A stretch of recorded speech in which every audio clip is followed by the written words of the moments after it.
Tonight on the Rundown, the madness continues. The LSU men's basketball team is still alive in the NIT, but the women didn't have the same success. We'll bring you all the things college basketball from Baton Rouge and beyond.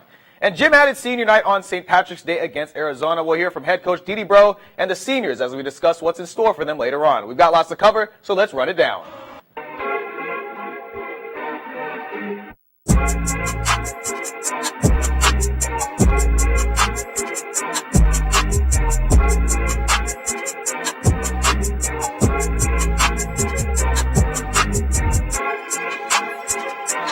Hello and welcome to the Rundown. I'm Reggie Chatman. Now it's March, so it only makes sense that we start off the show with some college basketball. In just 2.5 hours, Will Wade and LSU Tigers will be continuing its NIT journey, facing Utah in the second round matchup in Salt Lake City.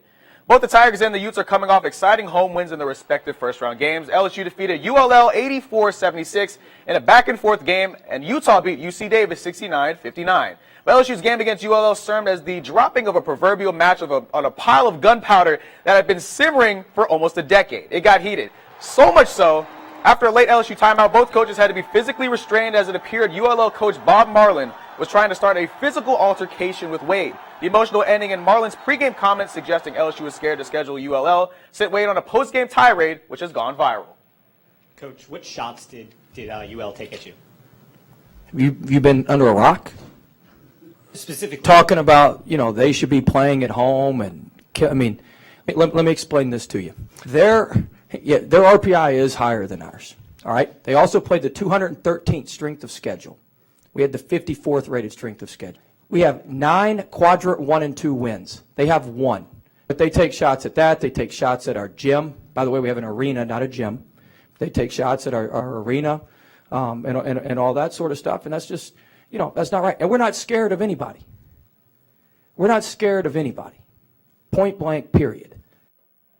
Now, in public appearances since, Wade has been a little bit more calm, and his team will have to keep their cool tonight as they face a daunting task of playing a postseason game in front of a hostile crowd, which Wade says will only make things harder against a Utah team that is stout defensively. Very good defensively. They're number 1 in the Pac-12, and field goal percentage defense and scoring defense. That's hard to do. They mix their defenses, play man, matchup zone, regular zone. They're a good ball club and be a big challenge for us, especially on the road. Utah ended this season at 19-11, going 14-5 at home. Now let's shift to the women's team. The Lady Tigers probably liked the position they were in going into the NCAA tournament. They got a 6 seed and were able to face 11 seed Central Michigan, but 4 quarters later, the Tigers were out. Central Michigan's Tiana Moore dominated in the paint, scoring 25 as the Chippewas managed to cling on for a 78-69 win. The first round exit as a double-digit seed is a disappointing return of the dance for the Tigers after suffering the same fate at the hands of Baylor last season. The Lady Tigers can perhaps take some solace in the fact that they aren't alone in getting upset. This year has really been the year of the upset. And I know it seems like people say that every year and every March, but look no further than the men's tournament as the 16 seed UMBC's win over number 1 overall seed Virginia. The Retrievers beat a team that many predicted to win the tournament by 20-plus points. A 16 seed has never before beaten a number 1 seed and has left an opening weekend which left many brackets, including my own, in shambolic form. All these teams behind me were 4 seeds, and above that failed to make the tournament through the opening weekend. Arizona, Michigan State, Cincinnati, Xavier, and UNC all eliminated, leaving us a Sweet 16 with the same amount of 11 seeds as 1 seeds. One of those teams that made the Sweet 16 is Nevada, and former LSU coach Johnny Jones is an assistant on that team. So if Johnny Jones is in the Sweet 16, doesn't that tell you how crazy this tournament has been? Nothing will ever be crazier. It's been a wild March, and it's only going to continue when the games pick up again on Thursday. Now to gymnastics. It was a senior night for the gymnastics team on Saturday in the PMAC Maya Hambrick. And my high school homie Aaron McAdee were 2 of those recognized at the meet. Tiger TV sports reporter Courtney Lane Brewer was there and has the story. It was a finish that needed no St. Patrick's Day luck in the PMAC today as number 2 LSU beat Arizona 198.125 to 195.525 in their final home meet while recognizing their 3 graduating seniors. I can't say enough positive things, enough wonderful things about Maya Hambrick. I said it last year about the seniors, but everybody should have the opportunity to spend 4 years with incredible little human beings. The seniors recognized included Lauren Lee, Aaron McAdeg, and Maya Hambrick. An amazing feeling to come in here and continue the streak, especially as a senior. And like Maya said, we really bought into it, and it's kind of a motivation for us to keep the team rolling. Junior Sarah Finnegan set a record tonight, scoring 10s on both bars and beam and becoming only the second gymnast in LSU history to have career 10s on 3 events. Finishing up on those 2 events, I was really proud of my teammates, how they just hit one after the other and they built on that, and so I was just really happy that I was able to finish strong on those 2 events. While the regular season may be over, the postseason has just begun. Next weekend, the Tigers travel to St. Louis to compete in the SEC Championship and then begin preparations for the NCAA Championship. For Tiger TV Sports, I'm Courtney Lane Brewer. Now, the Tigers aren't done just yet. As Courtney mentioned, on Saturday, they head to St. Louis, Missouri to vie for the SEC Championship. With all the emotion of last home meet out of the way, the postseason gets right underway with no breaks, which the team feels that can be an advantage as they build on the momentum that they gained this season. Past, 3 months or so, we've been going back to back, and so it's nothing new. It's what we've been used to, and I think that, I think everyone's ready. I think, last week we were focused on using it as a confidence booster, as like a springboard into this week, and so I think everyone's just really ready to get in the gym and train and then go out and show everybody what we can do.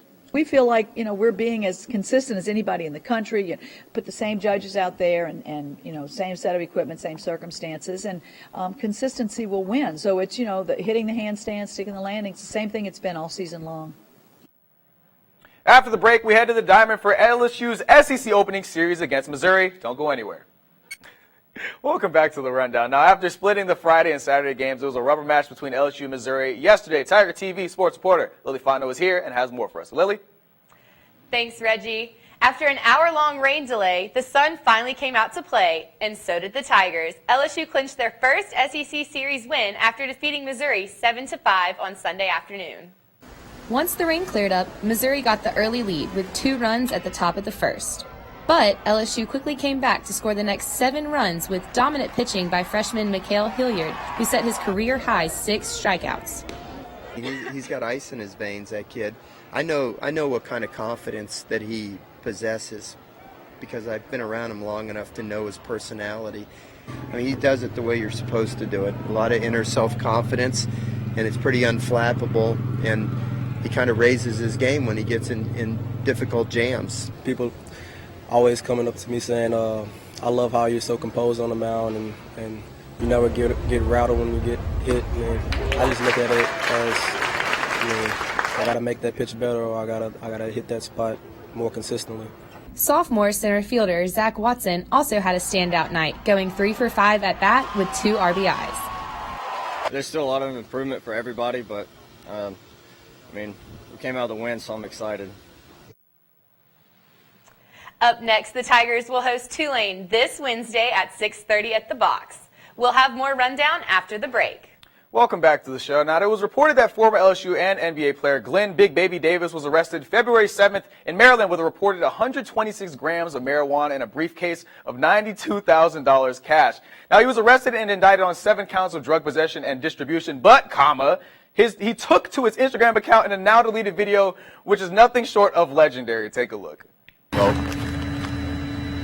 It's your boy, Big Baby, man. Don't believe on the internet. I will have my day in court. They just mad because a black man got money, man. Just trying to keep a black man down, man. Hey, man, shout out Rollo, man. All those people, man, getting money, man. My shit legal, man. A lot of jump shots. A whole lot of jump shots. Popeye chicken. Now, this is the level of unbothered I'm trying to be, okay? This man has a whole arrest on his head. He's about to go to court, and he's on a private jet eating Popeyes with a case full of cash and the subtle stunt of having the ring on the box. Anyway, also, finally tonight, congratulations are in order for our Tiger TV sports reporter, Olivia Rackley. Olivia was named Miss LSU last night, and everyone here is so proud of her. Olivia, congratulations. And actually, it's funny, Olivia's our second pageant queen in LSU Tiger TV. Miss Louisiana, Larissa Bonaquisti, who works here for sports, is a former star and is current Miss LSU. So if you want to come to Tiger TV and become a pageant star, you can as well. Anyway, that's all we have for this show. Thank you for tuning in for today's episode of The Rundown. Make sure you keep updated with all of our content on LSUnow.com and our social media at TTV_sports. We'll see y'all next week.